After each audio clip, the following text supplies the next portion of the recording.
The Uganda National Land Policy is a national policy of the Republic of Uganda whose main goal is to ensure an efficient, equitable and optimal utilization and management of Uganda's land resources for poverty reduction, wealth creation and overall socio-economic development. The three-day National Land Policy Platform Review has begun to assess how well the National Land Policy has performed throughout the last 10 years of its implementation. In respect of measures to resolve and manage land conflicts, 57% of the actions planned to respond to indicators were executed.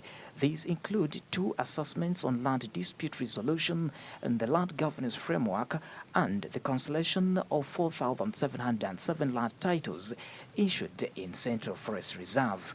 The Minister of Lands, Housing and Urban Development, Judith Nabakova, says that with the help of other stakeholders participating in this review, we'll find solutions to land disputes and evictions. There are things where we have achieved, but there are things where we are still performing below what would have been the minimum required standards. These 3 days, I believe, will be days for us to see where is the problem, what can we use to solve and make the recommendations that can turn things around, that can make an impact on the ground. So I believe that by discussing with all the stakeholders, good enough, most of the stakeholders are present today. I believe in these 3 days they will be in position to come up with concrete, practical recommendations that will help us to improve where we haven't been in position to perform to the expected levels.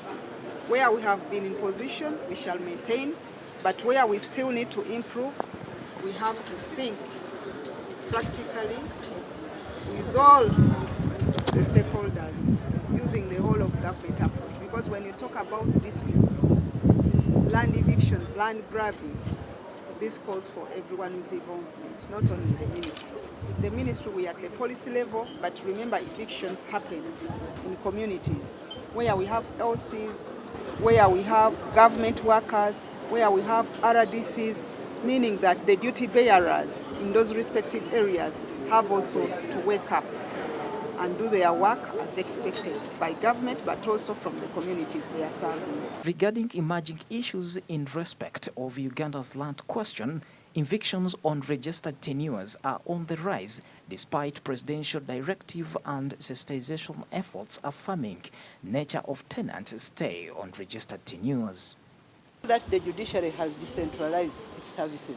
You know, at every sub-county there is actually a magistrate. We hope that these land issues will sort of reduce, and also alternate dispute resolution. You know, that one is very important.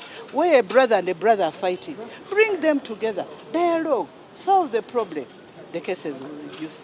So I'm seeing us reducing these cases to about 20%. And in the next, you know, land is a factor for production, but there are other areas, avenues where you can get income. People can use land as a trust, and they benefit, all of them benefit from the same land. So I see the cases reducing day by day, and I hope this will happen in the future. Research by Transparency International Uganda on land and corruption during the COVID-19 pandemic lockdown shows that unlawful land evictions were also attributed to the rampant incidences where landlords were selling land without notifying tenants. As a result of land evictions, there is destruction of community livelihoods, including crops and other economic properties, as well as shelter. The affected communities therefore become food insecure, landless and homeless due to these actions.